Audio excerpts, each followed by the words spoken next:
Bienvenue à ceux qui vont se joindre à nous par les liens d'Internet, soit sur pourchrist.com, où on a euh, plusieurs visiteurs, que ça nous remplit de joie. Puis également sur YouTube aussi qui sont accessibles. Bien, ce matin, on poursuit la série des commandements de Jésus. Pourquoi? Si quelqu'un m'aime, il va garder ma parole. Plus loin, il dit, il va garder mes commandements. C'est la même chose.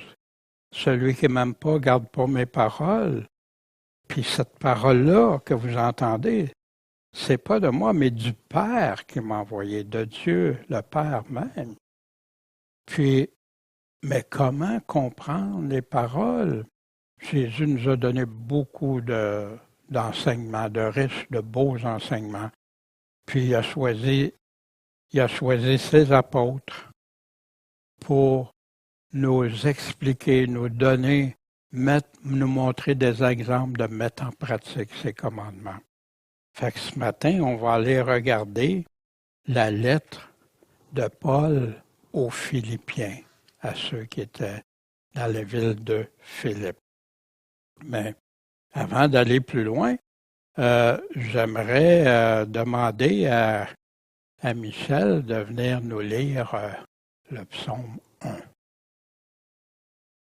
Heureux l'homme qui ne marche pas selon le conseil des méchants, et qui ne se tient pas dans la voie des pécheurs, et qui ne s'assied pas au banc des moqueurs, mais qui prend son plaisir dans la loi de l'Éternel, et médite sa loi jour et nuit. Il sera comme un arbre planté près des eaux courantes, qui rend son fruit dans sa saison, et dont le feuillage ne se flétrit point, et dans tout ce qu'il fait, il réussira. Il n'en sera pas ainsi des méchants, mais ils seront comme la paille que le vent chasse au loin. C'est pourquoi les méchants ne subsisteront pas dans le jugement, ni les pécheurs dans l'assemblée des justes.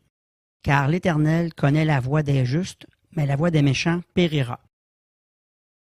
Bien, merci Michel pour ce beau psaume qui débute ce livre-là si important des psaumes. Entretenez-vous par des psaumes, des cantiques.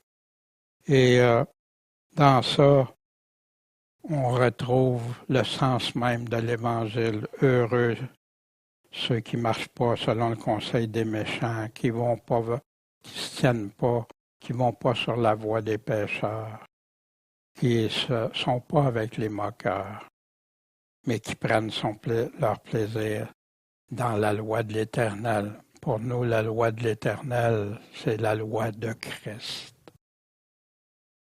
Puis qui la médite jour et nuit. Bien, et c'est là que les promesses viennent, mais pour les méchants, il nous dit qu'est-ce qui va être réservé. Puis on va retrouver de ces pensées-là dans la lettre aux Philippiens.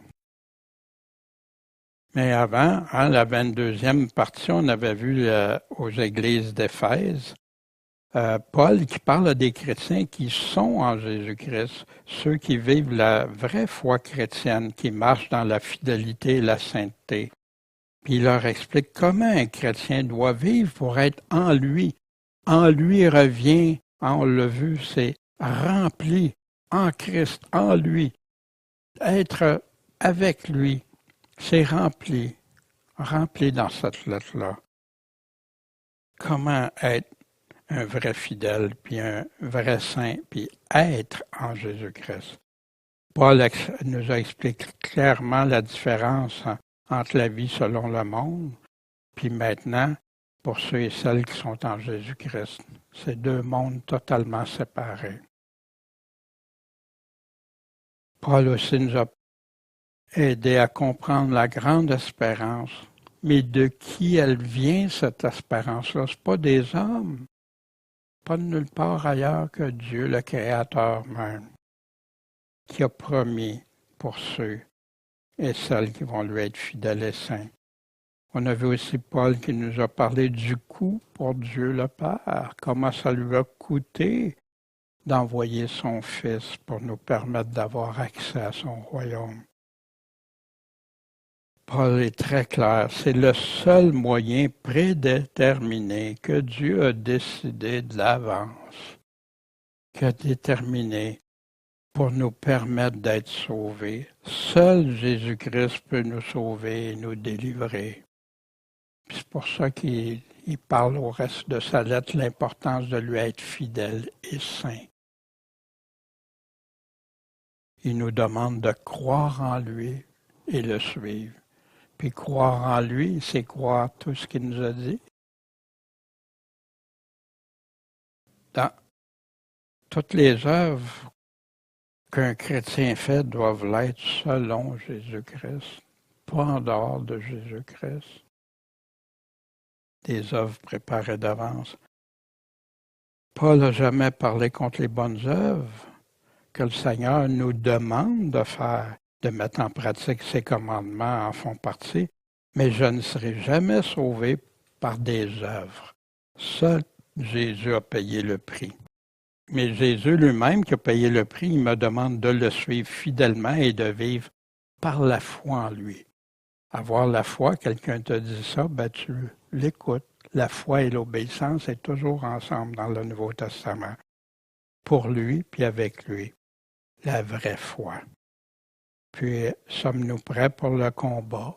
Sommes-nous bien armés?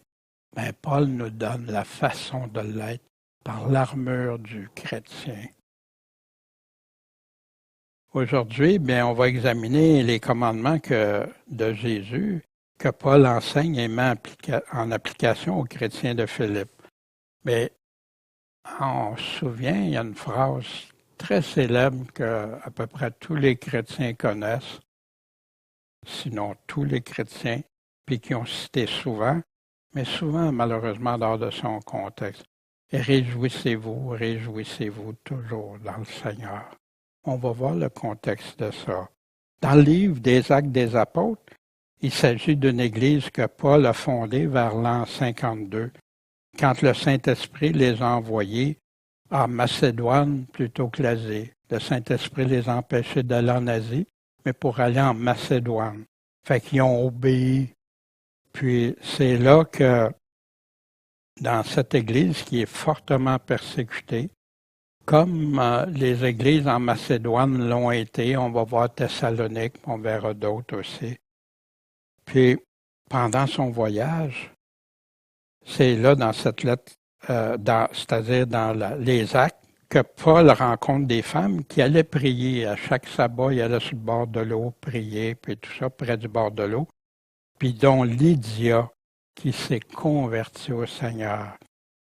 En route, ils ont rencontré une femme possédée d'un esprit de divination que Paul délivre, puis qui a pour résultat d'envoyer Paul et ses compagnons en prison. Mais c'est ça qui a permis à Paul d'expliquer l'Évangile au geôlier, puis à toute sa famille qui ont cru et qui se sont fait baptiser. Puis on va voir aussi au travers de la lettre aussi de Paul, comment ça permet de voir que Dieu guide puis intervient en arrière-plan pour sauver des personnes.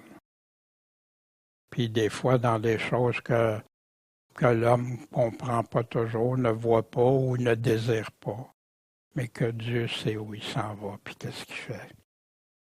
Philippe, la ville de Philippe est devenue un site archéologique mondial par l'UNESCO aussi, puis on a des ruines, le forum, le site archéologique rempli de découvertes archéologiques.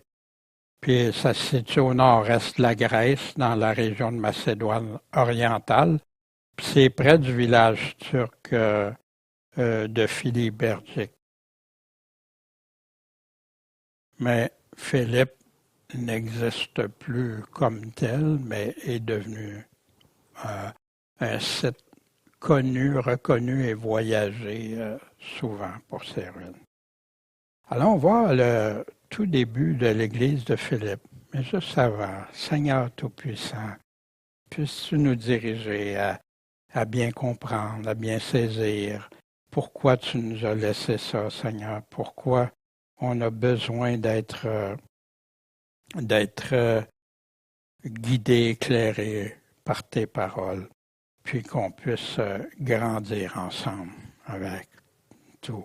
Fait que les paroles, Seigneur, qu'on a besoin d'entendre, qu'on a besoin de grandir, Seigneur, que tu puisses nous l'accorder dans ton immense amour envers nous. Puis, par ton Esprit Saint, accorde-nous cette sagesse. Merci. Amen, Seigneur.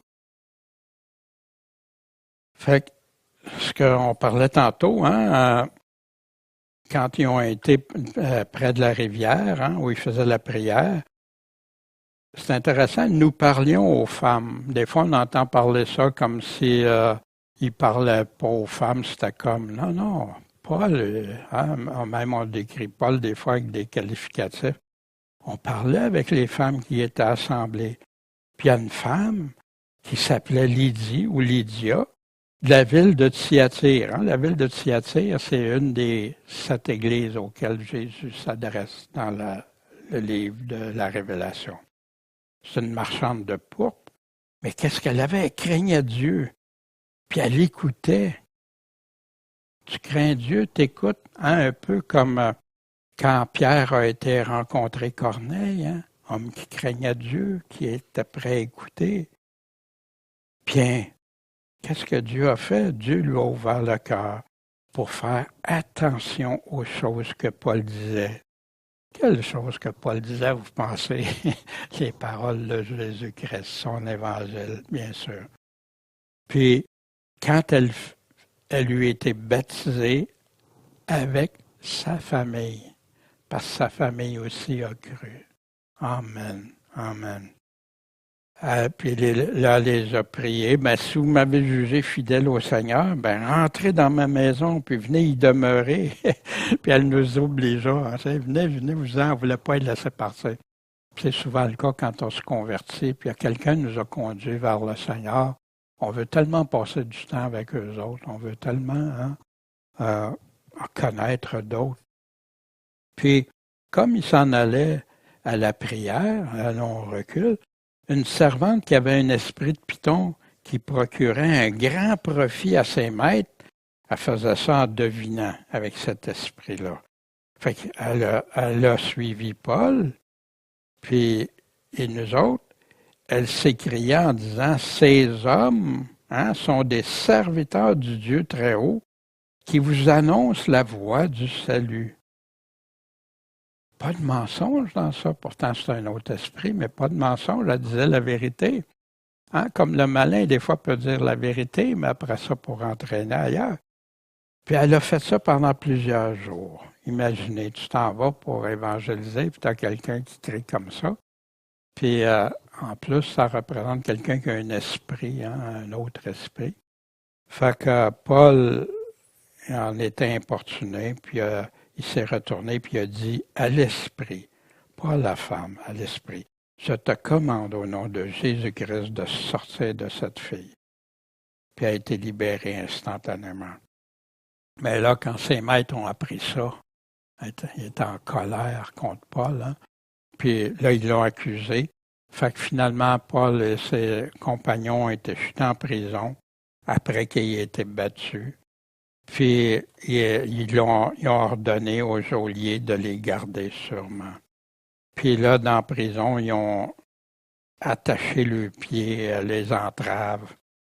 Puis, sur le coup de minuit, Paul et Silas étaient tout désespérés. Non, ils étaient en prière. Ils priaient le Seigneur, puis ils chantaient les louanges de Dieu. C'est ça un vrai de Dieu. Ils chantaient les louanges, puis les prisonniers les entendaient, ils ne faisaient pas ça à cachette. Puis tout à coup, Dieu intervient. Il y a un grand tremblement de terre, de sorte que les fondements de la prison ont été ébranlés. En même temps, les portes se sont ouvertes. Puis non seulement les portes, les liens de tous, ce qui les attachait, se sont rompus. Normalement, un tremblement de terre ne fait pas ça. Il y a une intervention forte de Dieu en arrière de ça.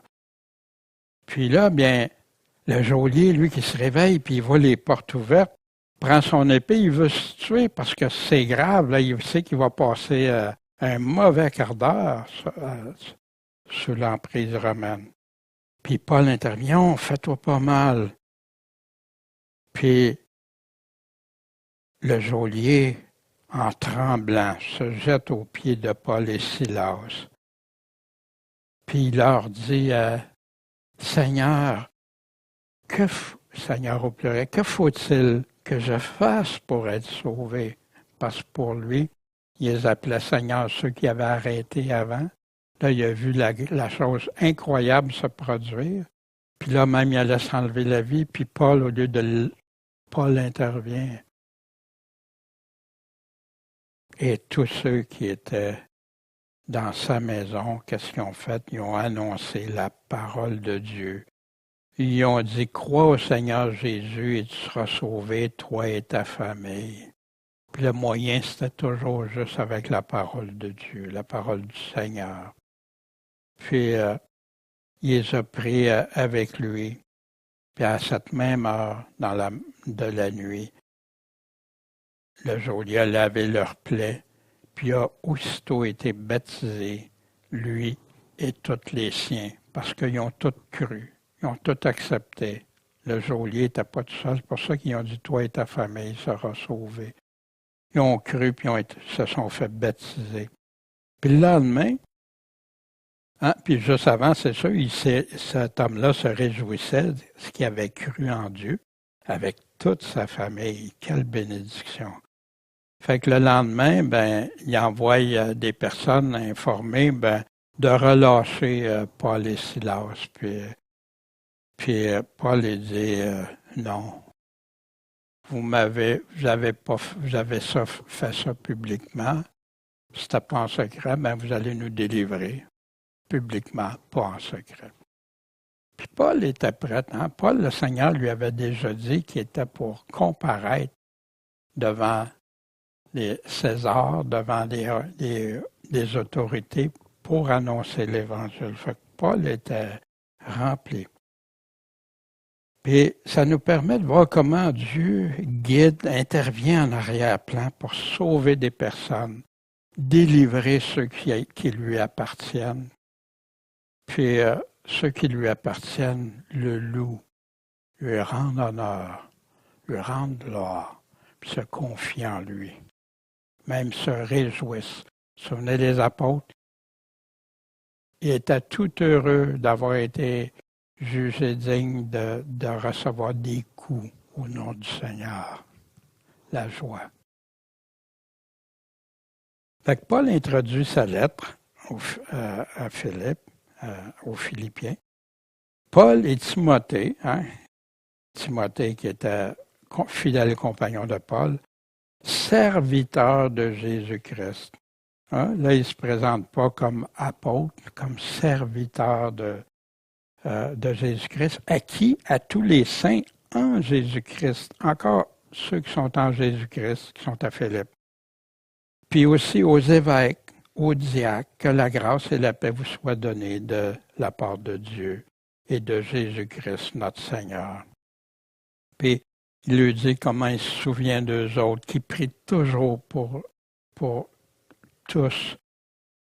Puis, à cause de votre commun attachement à l'Évangile, même foi, même pensée, leur attachement à l'Évangile depuis le premier jour, mais ça n'a pas été un feu de paille jusqu'à maintenant.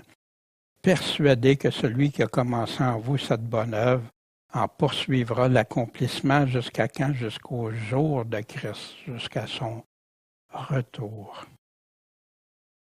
Puis, il est juste que mes sentiments pour vous soient comme ça, parce que dans mes liens, il était prisonnier à ce moment-là, Paul, dans la défense et la confirmation de l'Évangile.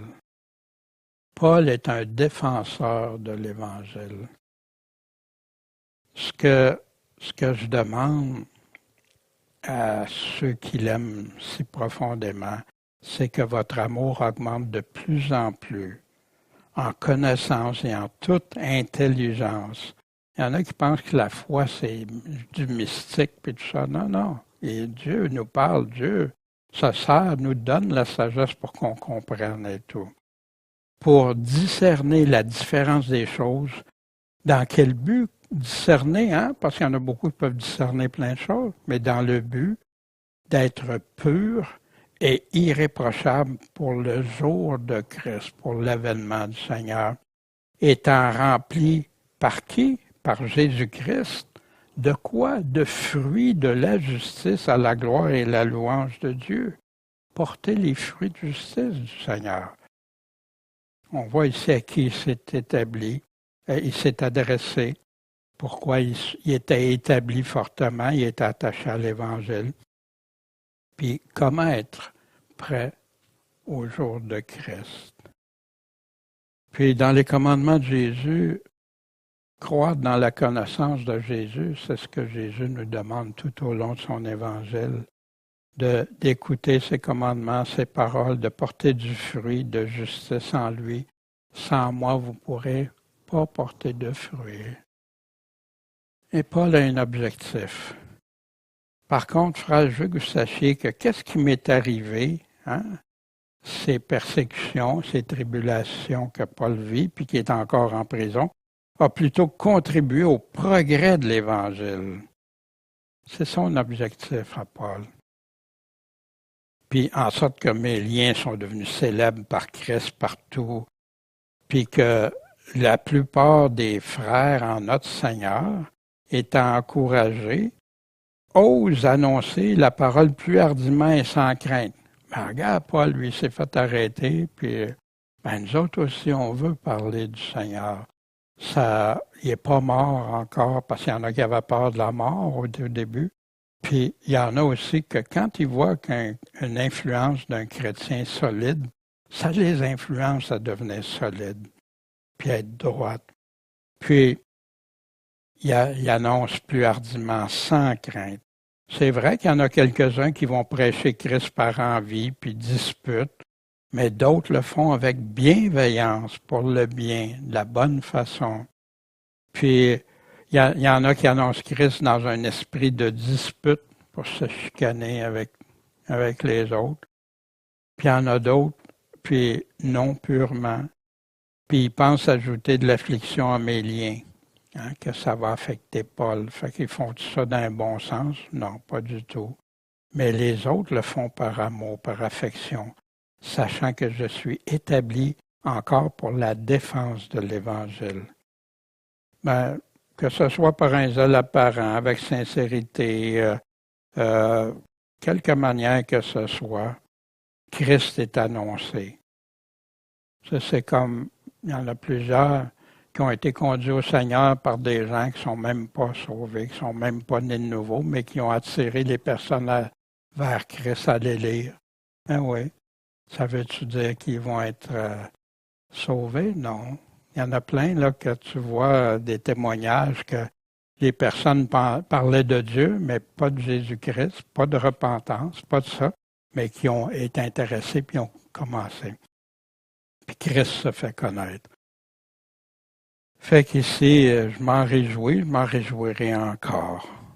Ça va tourner à mon salut par vos prières, puis par le secours de l'Esprit de Jésus-Christ. L'Esprit Saint, l'Esprit de Jésus, à plusieurs reprises, c'est le même Esprit qu'on voit souvent décrit. Mais dans ma ferme attente, mon espoir, je ne recevrai aucune confusion en rien, mais qu'en toute assurance, Christ qui a toujours été glorifié dans mon corps, le sera encore à présent, soit par ma vie, soit par ma mort. Parce que pour moi, Christ c'est ma vie, puis la mort m'est un gain.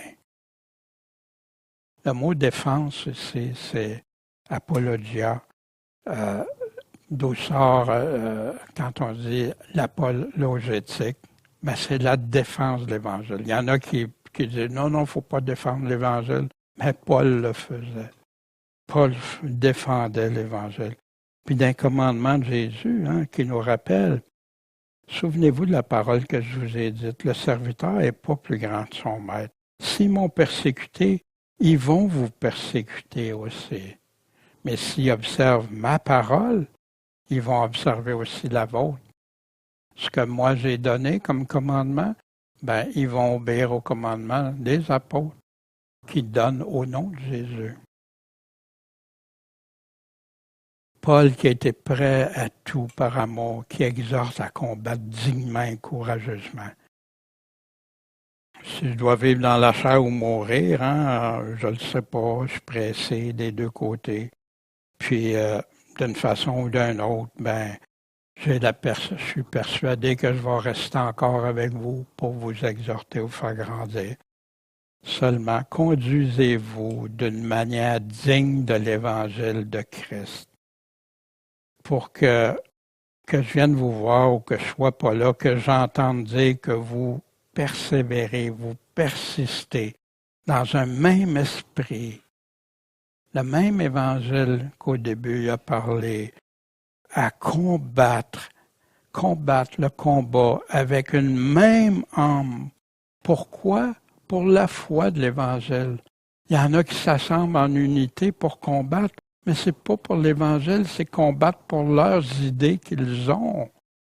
C'est pas ça que Paul est en train de dire ici. Pour la foi de l'évangile. Effrayez-vous pas de rien des adversaires. Eux autres, c'est une preuve de perdition. Mais pour vous, c'est une preuve de salut. Et cela de la part de Dieu. Puis, il vous a fait la grâce, là, Dieu nous accorde sa grâce. Voici, à cause de Christ, non seulement de croire en Jésus-Christ, mais il vous a fait la grâce encore de souffrir pour lui. C'est ce que Paul vivait constamment. Des paroles que les chrétiens modernes n'aiment pas entendre. Mais suivre Christ, c'est un chemin étroit. Vous aurez des tribulations dans le monde. Mais prenez courage, j'ai vaincu le monde. Puis, en soutenant le même combat que vous m'avez vu et où vous apprenez que je suis encore, c'est pas réglé, ça fait des années plus tard. Paul, qui dit aux Thessaloniciens, quand on va voir ça, quoiqu'auparavant, on a souffert, on a été outragé à Philippe, comme vous le savez. On a pris assurance en notre Dieu. Qu'est-ce qui se passe? Les persécutions, les tribulations, ça affaiblit pas l'Église. Ça rend l'Église plus forte. Ça rend les chrétiens plus forts. Mais il y en a qui choisissent d'abandonner, dépendamment dans quelle terre ils sont, que la parole a tombé dans quelle terre. On a pris une assurance pour vous annoncer l'Évangile de Dieu dans la paix au milieu de grands combats. C'est comme ça que Paul allait prêcher. Il y avait plein les commandements de Jésus qu'on retrouve dans ce que Paul nous dit, la persévérance, persévérer jusqu'à la fin. Ayez pas peur, portez votre croix, prêt à abandonner votre vie ici. Conduisez-vous seulement d'une manière digne. Pierre en parle aussi. Attendez une parfaite espérance, la grâce qui va nous être apportée quand? Quand Jésus-Christ va revenir à sa manifestation. Soyez comme des enfants obéissants, laissez faire les convoitises, laissez faire votre ignorance d'autrefois. Comme celui qui vous a appelé saint, soyez vous-même saint dans toute votre conduite. En effet, il est écrit, soyez saints, car je suis saint. Puis si vous invoquez votre Père, celui qui, sans faire exception de personne, c'est pas parce que je suis Daniel, c'est pas parce qu'un autre est Jacques, Philippe ou un tel nom, non. Il ne fera pas d'exception. Il a parlé, c'est ça. Juge selon l'œuvre de chacun. C'est comme ça qu'on va juger. Conduisez-vous avec crainte durant le temps de votre habitation passagère ici-bas. Comme je parlais avec une madame, on est une vapeur ici qui passe. Anyway. On a été racheté de notre vaine manière de vivre qui nous conduisait à la perdition par un précieux sang. Puis, vous avez purifié vos âmes en obéissant à la vérité par l'Esprit, pour avoir un amour fraternel, sans hypocrisie. Aimez-vous avec constance les uns les autres, d'un cœur pur, pas un cœur hypocrite. « Oh oui, je t'aime », puis quand il n'est pas là, tu parles. Pas de l'amour, ça c'est de l'hypocrisie. Étant régénéré, non par une semence corruptible, mais par une semence incorruptible. On ne peut pas corrompre la parole de Dieu par la parole de Dieu qui vit, qui demeure éternellement. Mes paroles ne passeront pas. Pierre a prêché le même évangile que Paul, puis Paul a prêché le même évangile que Pierre.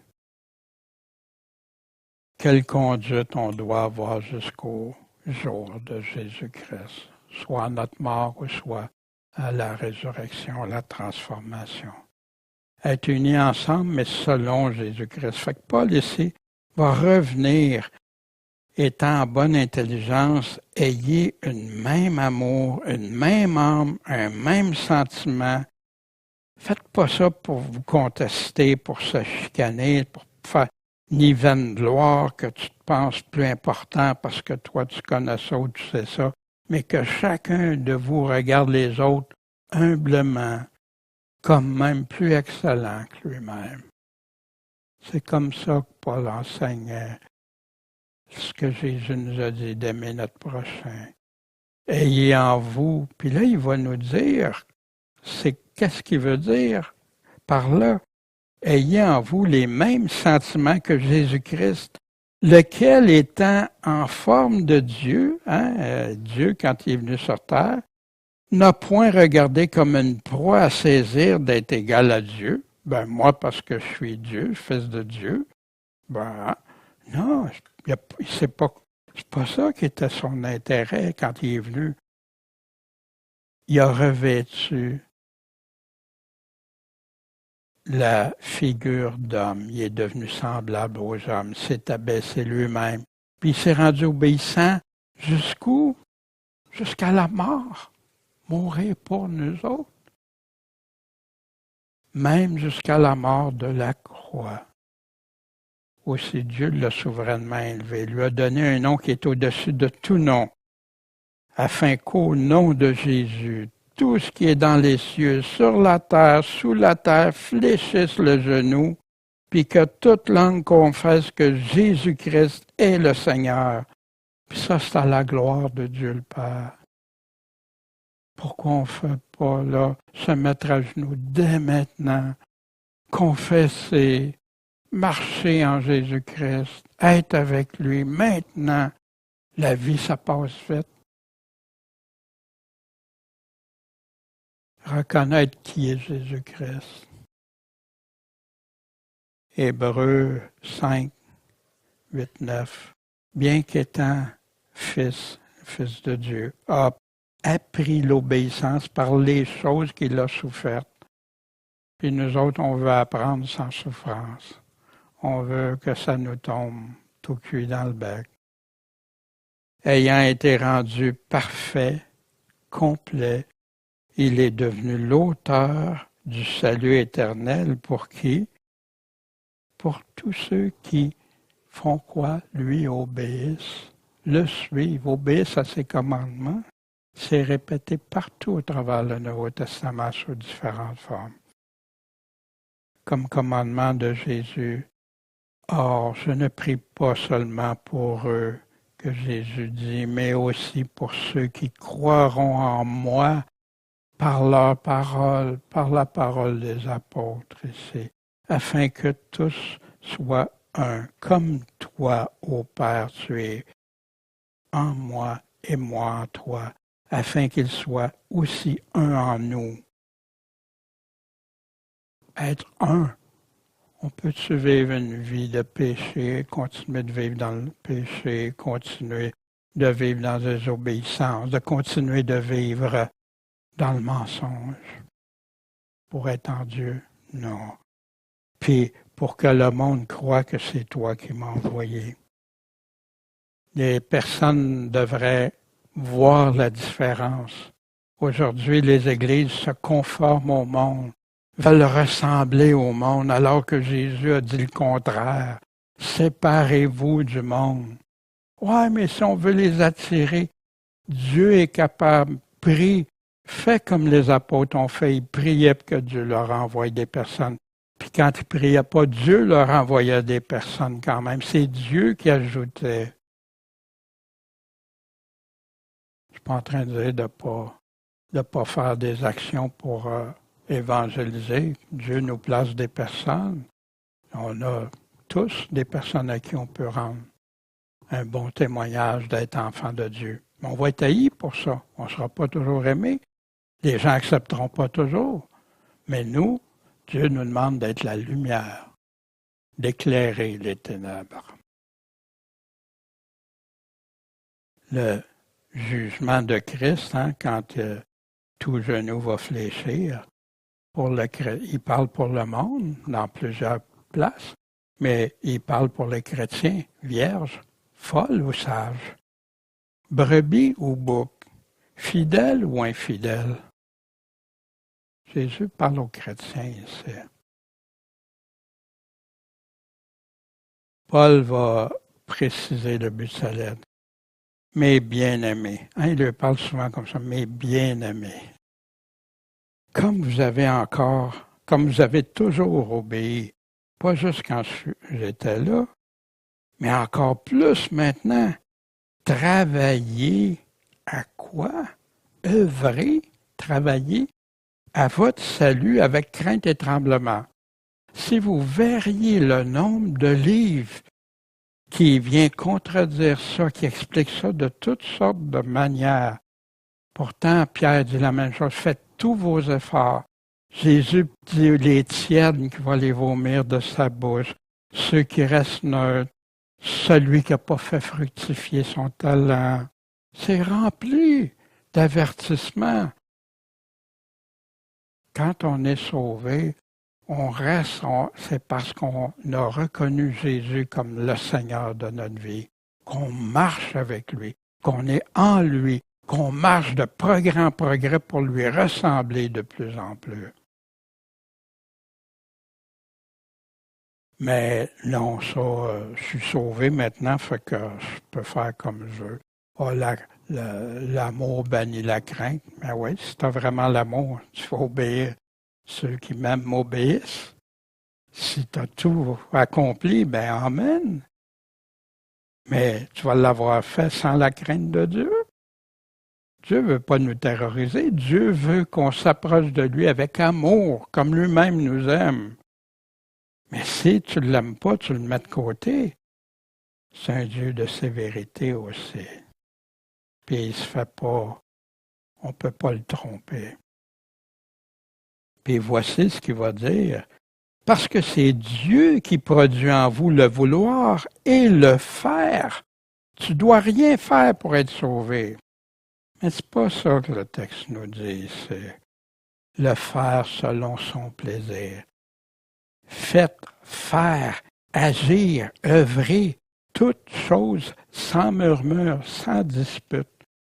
Pourquoi? Pour être sans reproche, sans tâche. Sans reproche, sans tâche. Je ne sais pas, moi, ça vous est arrivé, des fois, tu arrives en quelque part, puis j'arrivais des fois, tu sais, tout habillé, puis là, tout à coup, tu te rends compte que tu as une tache, ta chemise blanche. Wow! Tu fais le pas bien, hein? Mais pour le Seigneur, il y en a que ça ne dérange pas d'être plein de taches, d'avoir une robe mariée plein de taches, plein de trous. Fait qu'ici, soyez des enfants de Dieu, irrépréhensibles au milieu d'une génération dépravée et perverse. Mais vous brillez comme des flambeaux dans le monde. De quelle manière? En y portant la parole de vie, la parole de Christ. En sorte qu'au jour de Christ, Paul dit que j'aille pas couru pour rien, que j'aille pas tout fait ça pour rien, ni travaillé en vain. Paul travaillait avec crainte à son salut. Puis moi, je vais dire, non, j'ai pas besoin de faire ça. Puis Paul va revenir. Il parle à une église de gens fidèles persécutés, mais il veut qu'ils continuent tous jusqu'à la fin. Je sers d'aspersion sur le sacrifice puis le ministère de votre foi, mes souffrances pour vous. J'en ai de la joie, je m'en réjouis. Vous aussi ayez de la joie, réjouissez-vous avec moi dans les persécutions, les tribulations. Jésus nous disait, travaillez. Hein? Ben non, on ne doit pas faire d'œuvre, ça, c'est vouloir être sauvé, c'est légaliste, ça.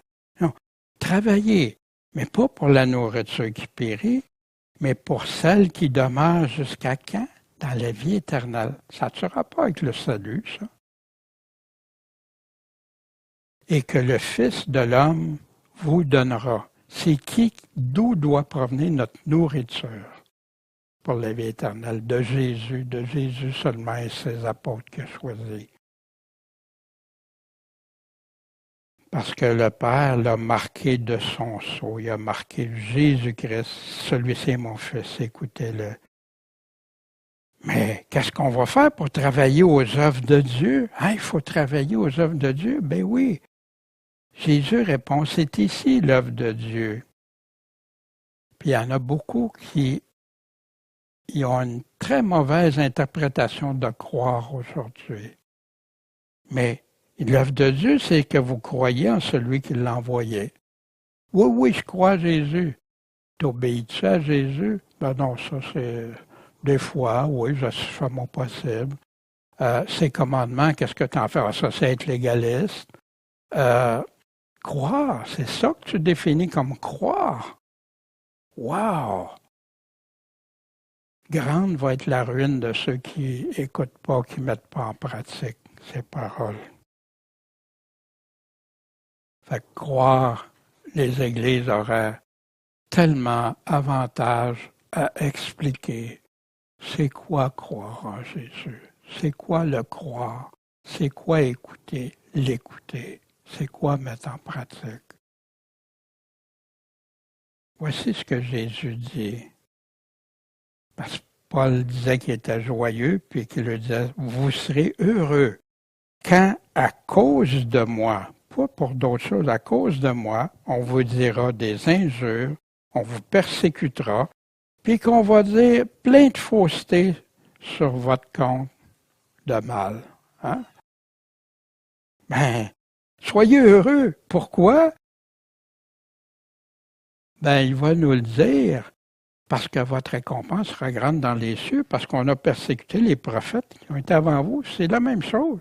Pensez à Jérémie, pensez à Joseph, pensez à plusieurs qui ont été, parce qu'ils parlaient de ce que Dieu leur avait dit. Puis, Jésus dit une phrase, « Réjouissez-vous et tressaillez de joie. » Qu'est-ce que ça veut dire, ça? Tu ne peux pas avoir de plus grande joie. C'est ce que Jésus enseigne, c'est ce que Jésus dit. Mais nous, dans notre monde, quand on a des persécutions, des choses, ça fait mal, c'est ça. Oui, ça va faire mal. Comme des apôtres qui ont été battus de verge à tour de bras, puis qui avaient mal partout, puis qui avaient été, mais qui étaient tout heureux. L'Esprit de Dieu fait ça en nous.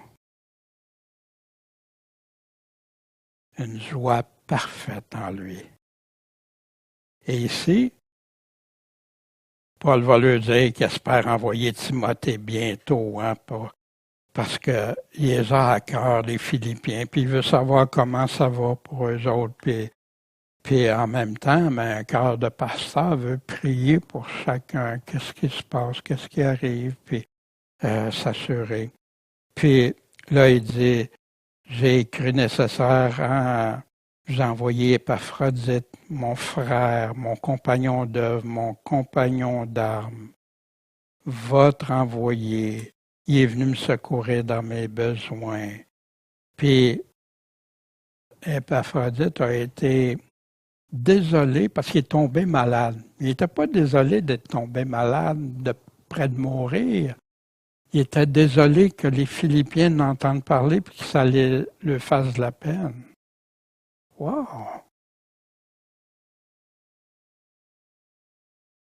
Mais Dieu a eu pitié de lui. Il a été passé proche de mourir. Puis ça m'a évité d'avoir de la tristesse sur tristesse.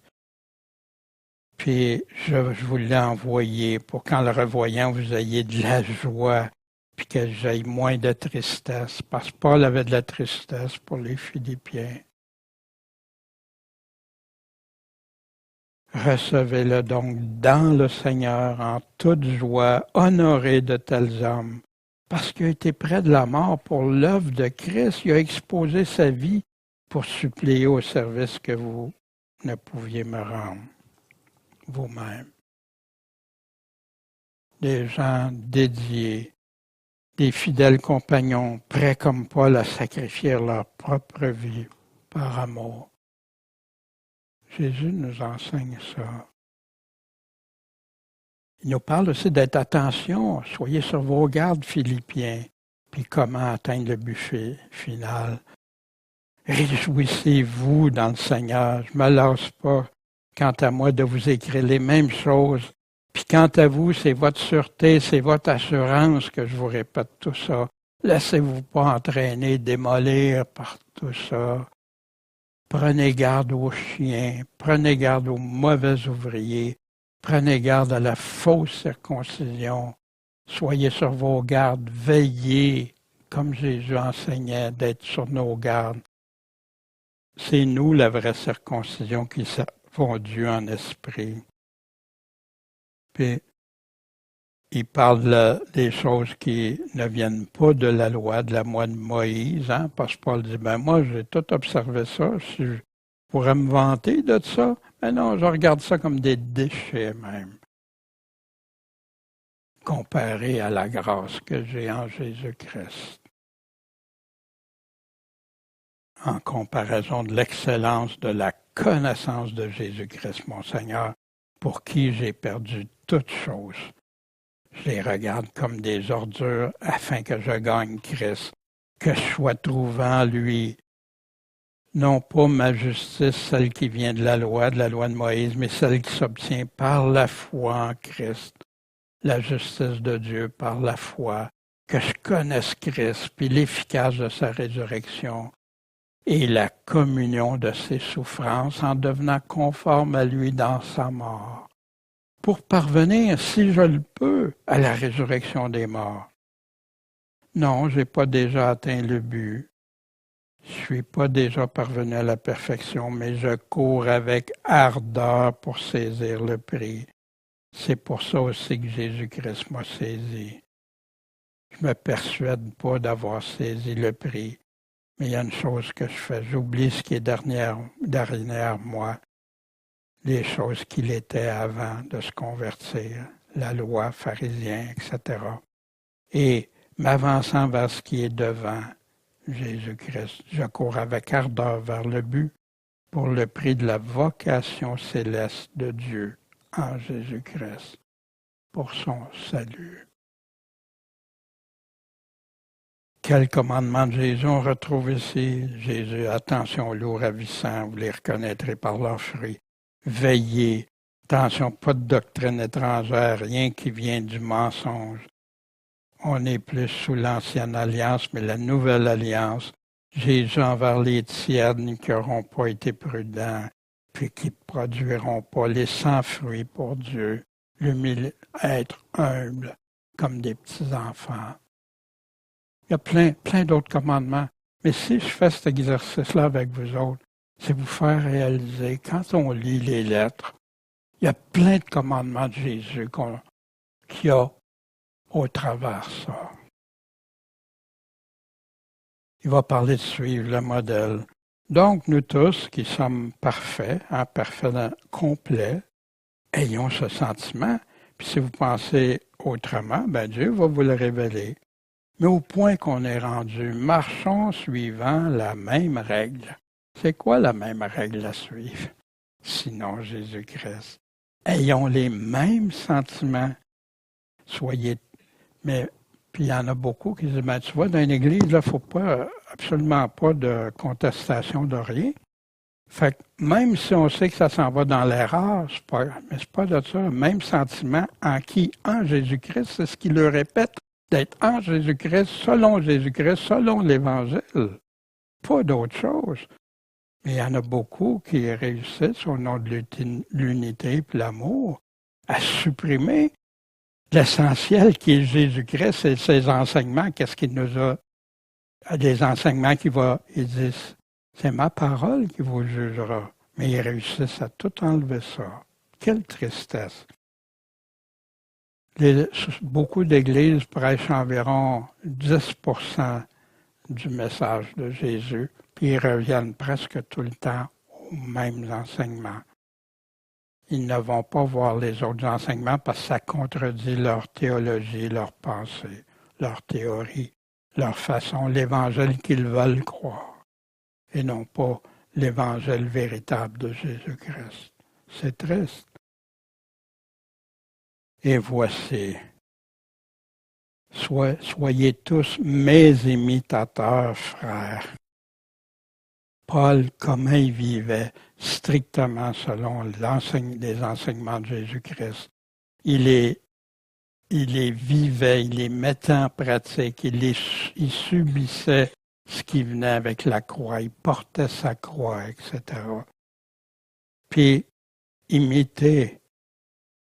Puis regardez à ceux qui se conduisent selon le modèle que vous avez en nous. Fait qu'il y en a d'autres qui se conduisent. Paul n'était pas tout seul, et Silas, Timothée, non. Il y en a d'autres. Ben, suivez ceux qui marchent selon le modèle. Puis le modèle qu'ils suivent, c'est quoi? C'est Jésus-Christ, imitateur de Jésus-Christ même. Puis plusieurs, puis je l'ai dit souvent, Paul le dit, puis je vous le redis maintenant en pleurant, comme quand dans Acte 20, quand il a parlé aux anciens d'église d'Éphèse. Je vous ai répété les mêmes choses en pleurant jour et nuit. Plusieurs se conduisent en ennemis de la croix de Christ. Leur fin sera la perdition. Leur Dieu, c'est quoi? C'est leur ventre. C'est pas Dieu. La gloire, c'est pas dans les choses, la sainteté de Dieu, c'est dans leur infamie.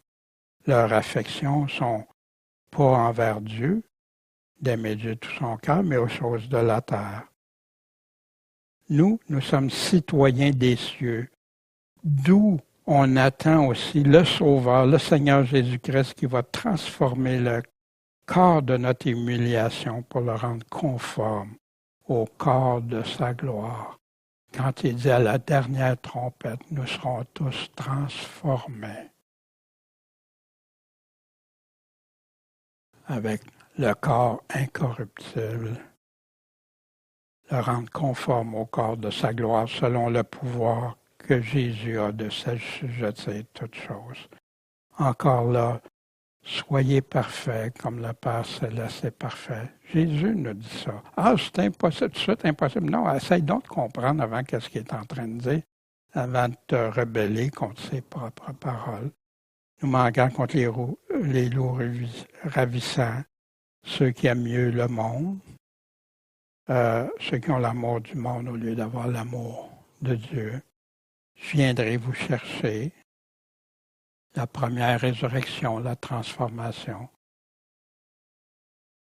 Il va continuer en leur disant, frères, bien-aimés et bien désirés. Wow, quelle belle parole, hein? Quand un apôtre qui t'aime comme ça, puis ça fait du bien entendre au travers de tes souffrances, puis tout ce que tu endures. Hein? Comme nous autres, quand quelqu'un de nous autres vit des souffrances, puis que tu as quelqu'un autour qui est un frère, une sœur, je t'aime. Ben, qu'est-ce que je peux faire? Je veux prier, je compatis avec toi. Puis là, il parle des Vaudiers Saint-Tiche qui doivent revenir à un même sentiment. Comment? Mais dans le Seigneur.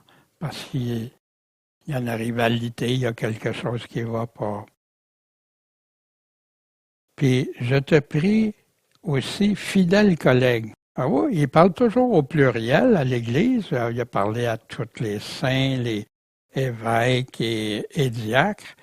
Puis là, il parle spécifiquement, toi, mon fidèle collègue. Fait que sa lettre devait être adressée à sûrement un pasteur ou l'ancien qui est pour cette Église. Sois leur en aide.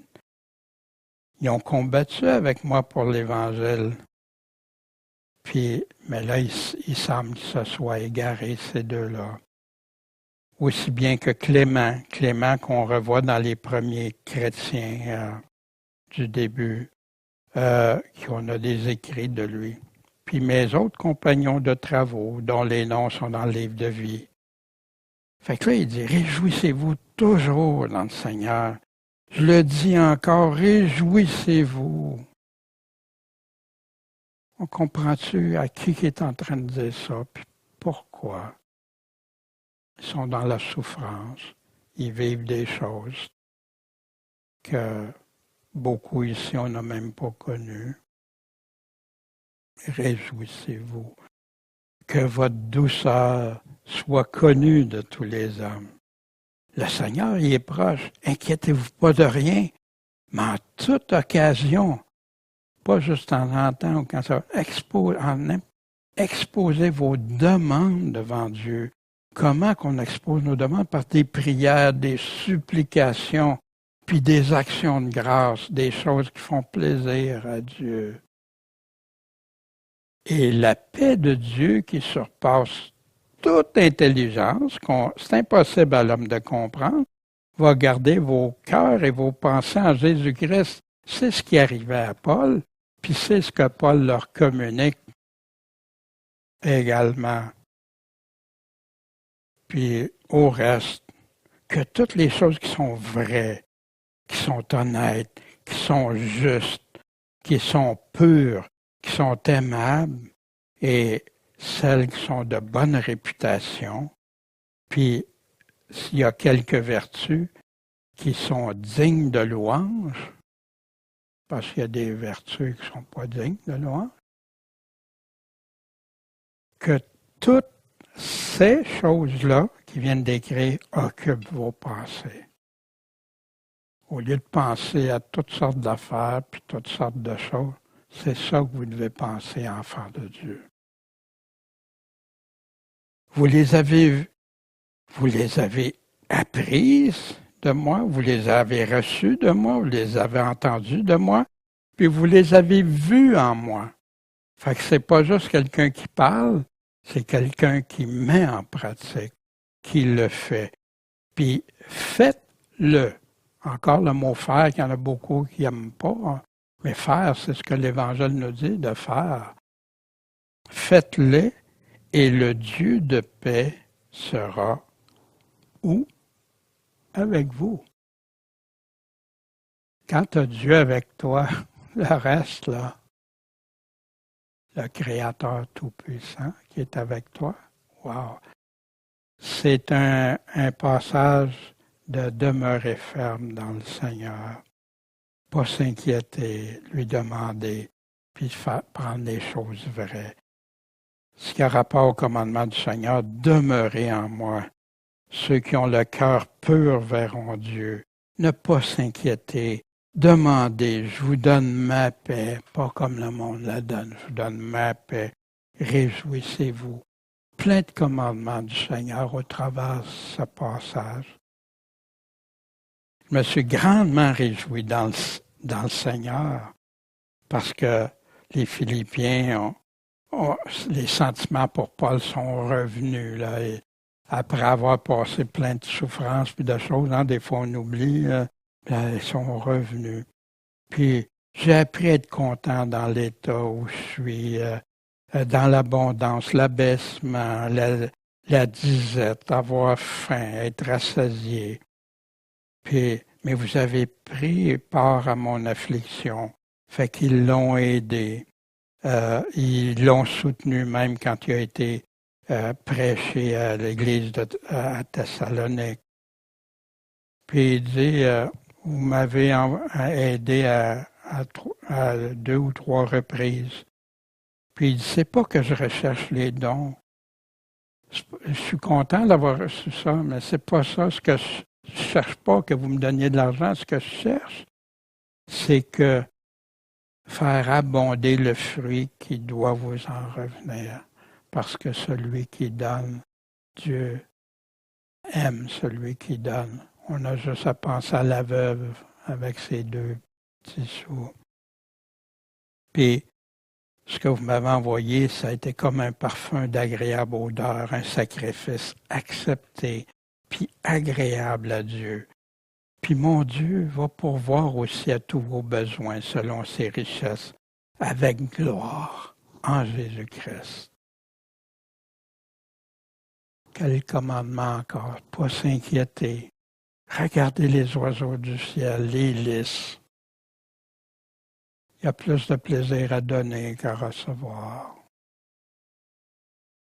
Paul va conclure sa lettre.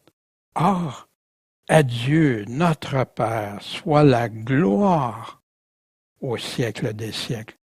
Pas si on s'arrête à ça. C'est quoi la gloire au siècle des siècles? La gloire de Dieu, sa toute-puissance qui a créé cet univers magnifique qu'on découvre, plein d'affaires extraordinaires, puis tout ça, puis sa gloire.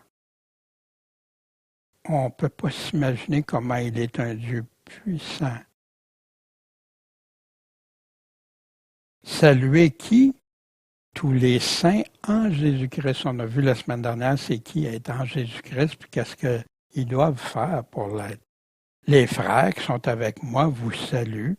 Tous les saints qui sont avec lui les saluent. Puis principalement ceux de la maison de César. Alors, je ne sais pas quel César. La grâce de notre Seigneur Jésus-Christ soit avec vous tous. Amen. La grâce soit avec vous tous. Au milieu des souffrances, au milieu de la joie, au milieu de l'abondance, au milieu de la pauvreté, au milieu de tout. La faveur de Dieu, qu'elle soit avec nous. Paul a prêché l'évangile de Jésus comme les autres apôtres. Toujours la même chose. Aimer le Seigneur de tout son cœur, sa pensée. Aimer son prochain comme soi-même. Ce que Paul a tellement bien fait en pratique. En prenant tous les risques. Il a aimé Dieu. Il a confronté ses peurs, les tourments qu'il a eus, les souffrances qu'il a eues, par amour pour Dieu, puis par amour de son prochain, parce que lui aussi il était perdu. Mais il a voulu obéir au commandement de Dieu, d'aller prêcher, d'obéir à ses commandements, ce que Paul a fait, puis produire les fruits selon Dieu, seulement en Jésus, avec Jésus, puis par Jésus, tout ce qui est conforme à sa volonté. Un chant d'un martyr anabaptiste qui est mort sur le bûcher, dans le feu, en 1527. Puisque maintenant, il faut que nous nous quittions, que Dieu veuille nous accompagner, chacun à sa place. Là, vous voulez vous soucier avec zèle de manifester votre vie en conformité avec le contenu de la parole de Dieu. C'est ceci que nous devrions exiger, ne pas nous laisser aller. La fin s'approche rapidement. On ne connaît pas le lendemain pour cela. Sur le bûcher, ton chant.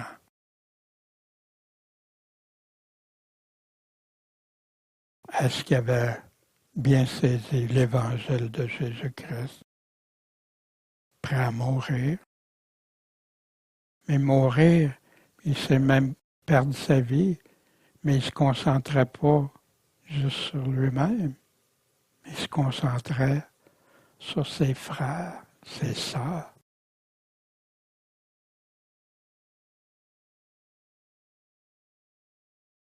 Pas qu'est-ce que ça vous fait, mais moi, ça vient toucher profondément.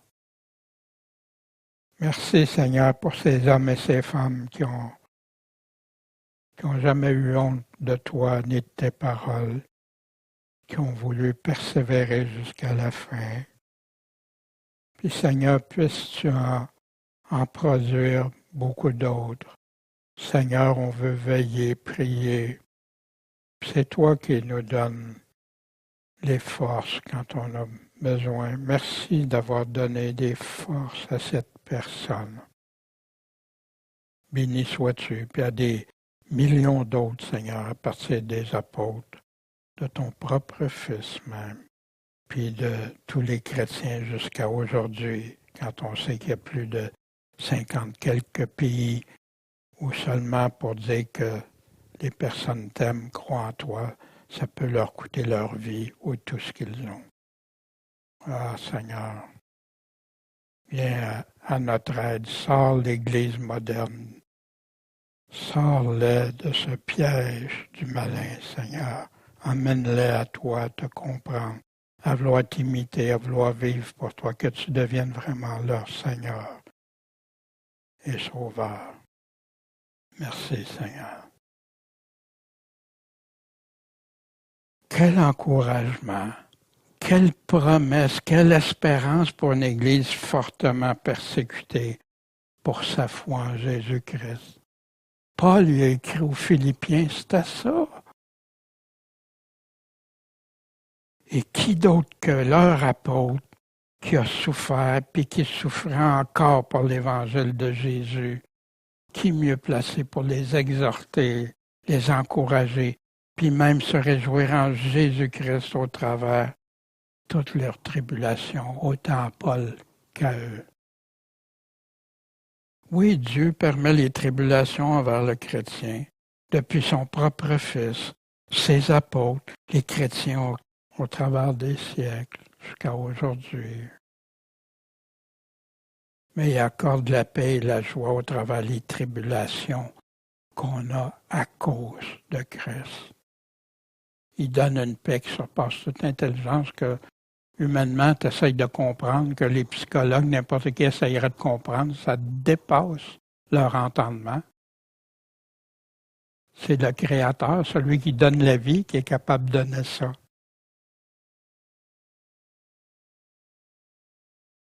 Puis pour chacun de nous, qu'est-ce qu'il y en est? Dans quelle terre la parole de Dieu est-elle tombée dans chacun de nos cœurs? Il y en a qui reçoivent des endroits pierreux.